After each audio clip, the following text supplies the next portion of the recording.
कल एकादशी है बेटा। बाबा जी, आप रोज यही धमकी देते हो, कल एकादशी, कल एकादशी। पर मेरी एकादशी तो सिर्फ खाकर पूरी होती है। उपवास में खाने का क्या तुक? खाली पेट उपवास करने से आदमी भगवान के पास चला जाता है और पेट भर खाने से भगवान हमारे पास आते हैं। फर्क बस इतना है। अपने आश्रम का नियम मत भूलना। एकादशी में चूल्हा नहीं जलेगा। ठीक है बाबा जी, मैं चूल्हा जंगल में जला दूंगा। आश्रम पवित्र रहेगा। और ठाकुर जी को भोग जरूर लगाना। भोग तो लगेगा बाबा जी, बल्कि इस बार स्पेशल फुल बुफे लगेगा। एक दिन पहले की तैयारी। अढ़ैया बाजार जाते समय मन में सोचता है, याह बाबा जी अपने आप को पता नहीं क्या समझते हैं, ना खुद खाते हैं और ना मुझे खाने देते हैं। ऐसी एकादशी से क्या ही फायदा। भैया, मुझे 20 किलो आटा, 6 किलो घी, 3 बोरी लकड़ियाँ, 5 किलो मिठाई और 2 बड़े कड़ाही दो। दुकानदार, किसका भंडारा है? भगवान और मेरे बीच का सीक्रेट, लेकिन दोनों बराबर के हिस्सेदार हैं। अब सारा सामान एक गाड़ी में लोड करके जाता हूँ। इस बार खाना नहीं मिला तो बाबा जी कुछ भी कर ले और ठाकुर के ठाकुर भी कुछ भी कर ले, मैं इस बार देख लूंगा।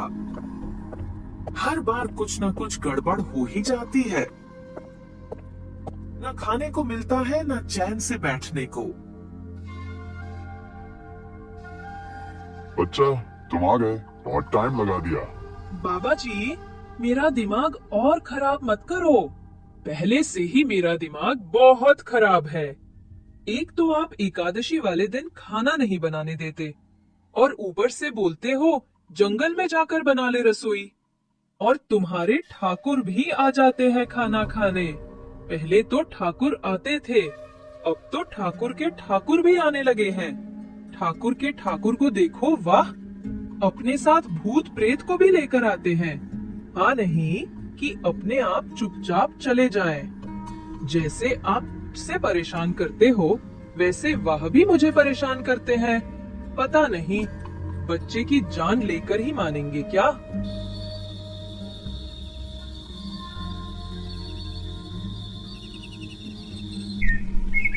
एकादशी वाला दिन।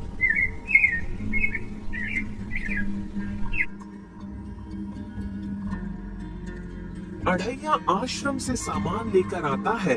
सामान को अपनी अपनी जगह पर रखकर अपना खाना बनाने का काम शुरू कर देता है। सुबह सुबह अढ़ैया ने लकड़ियां सजाई, लोहा तपा, घी गर्म हुआ, बाटियां सेंकी जाने लगी, दाल में लहसुन का छौंक लगा, मिठाइयों की खुशबू चारों तरफ फैलने लगी। तभी अढ़ैया मन ही मन सोचता है, आज तो मैं पेट भर के खाना खाऊंगा और मेरे गुरुजी के ठाकुर भी साथ में खाना खाएंगे। उनके साथ जानकी, लक्ष्मण और हनुमान जी भी खाएंगे। आज तो मैंने इतना खाना बनाया है कि जब तक हम सब मिलकर नहीं खाएंगे, ये खाना खत्म नहीं होगा। गुरुदेव के ठाकुर, अब खाना खा लो। अढ़ैया मन ही मन बोलता है, आज तो ठाकुर के ठाकुर भी खाना खाकर खुश हो जाएंगे, साथ में गोरा पार्वती भी। सीता माता बोली, प्रभु कहाँ चले आप? राम जी मुस्कुराकर बोले, अढ़ैया मुझे खाने के लिए बुला रहा है। सीता माता हंसते हुए बोली, मैं भी चलती हूँ, वहाँ खाना बहुत अच्छा बनता है। भैया भाभी मुझे भूल गए क्या? मैं भी चल रहा हूँ साथ में।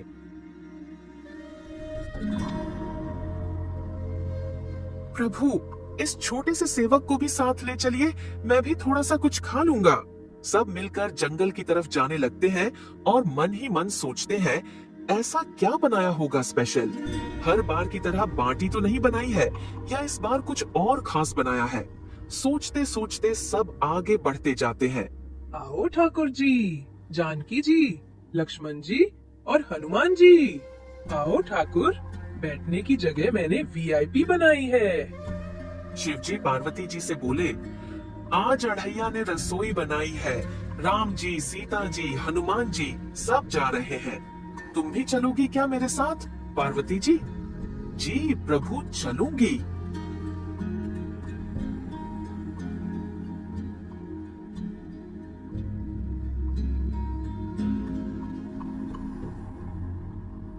शिव पार्वती भंडारा सुना तो पहाड़ से नीचे उतर आए।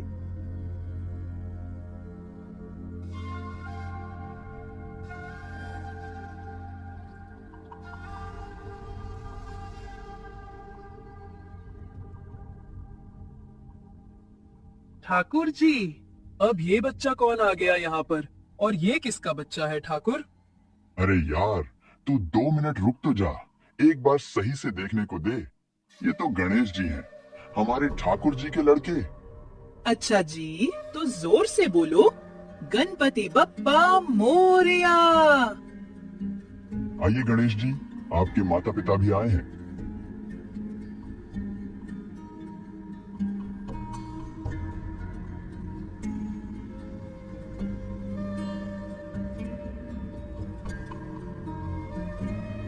नारद, नारायण, मैं भी आ गया।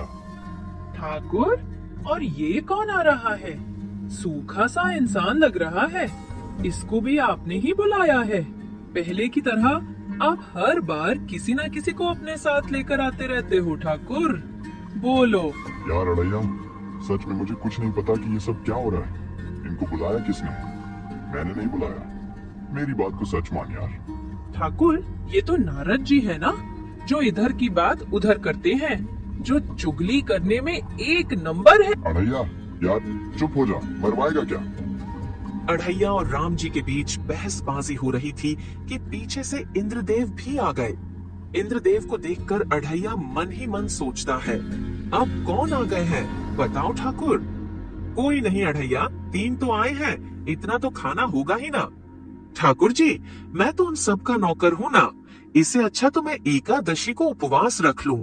उपवास रखने से कम मेरे गुरुदेव तो खुश रहेंगे और न मुझे इतना कष्ट होगा।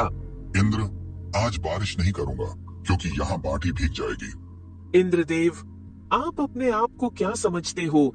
जहाँ पर आप खड़े हो, या पता है ठाकुर के ठाकुर भी आए हुए हैं। बोलने से पहले थोड़ा सोच समझ लो। इंद्रदेव जी, आप आइए। अढ़ैया तो ऐसे ही बोलता रहता है और उसकी बात को ज्यादा सीरियस मत लो।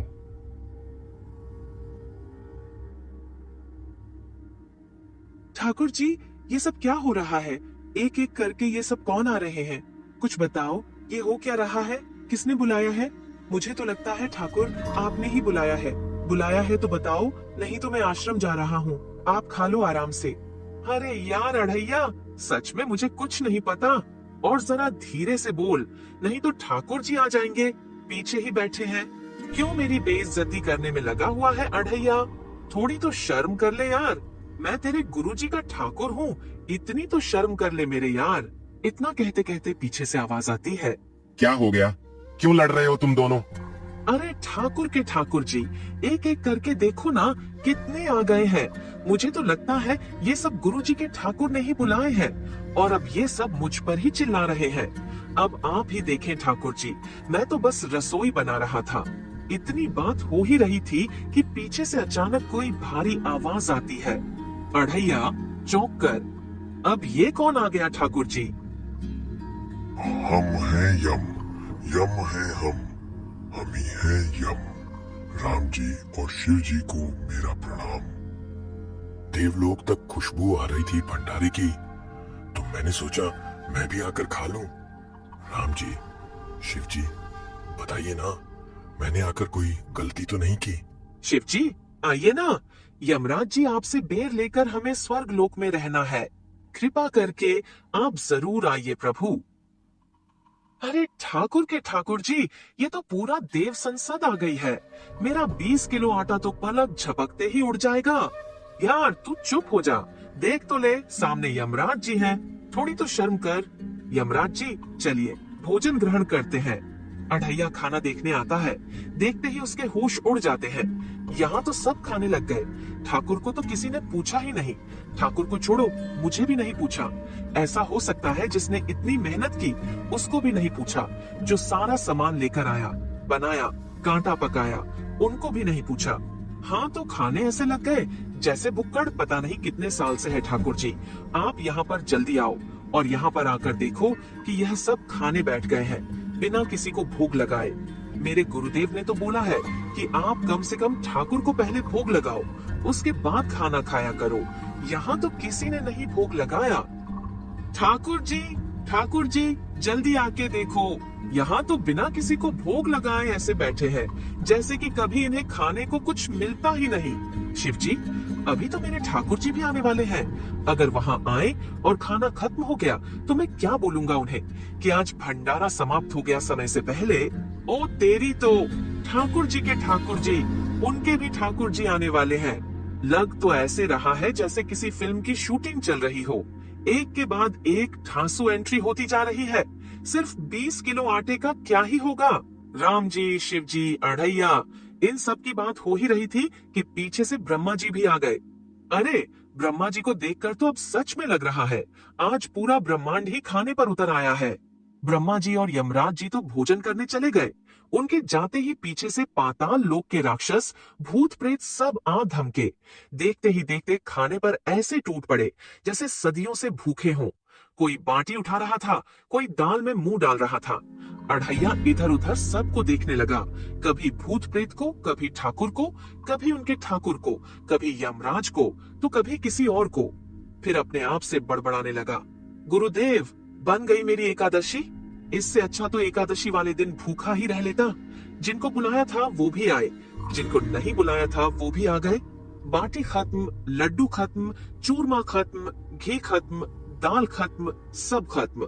बस बचा तो आधी रोटी का एक कोना और एक चम्मच दाल।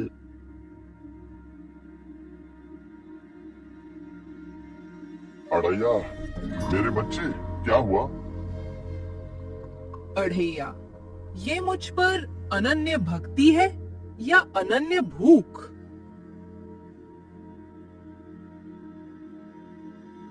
अढ़ैया, अपनी आंखें खोलो।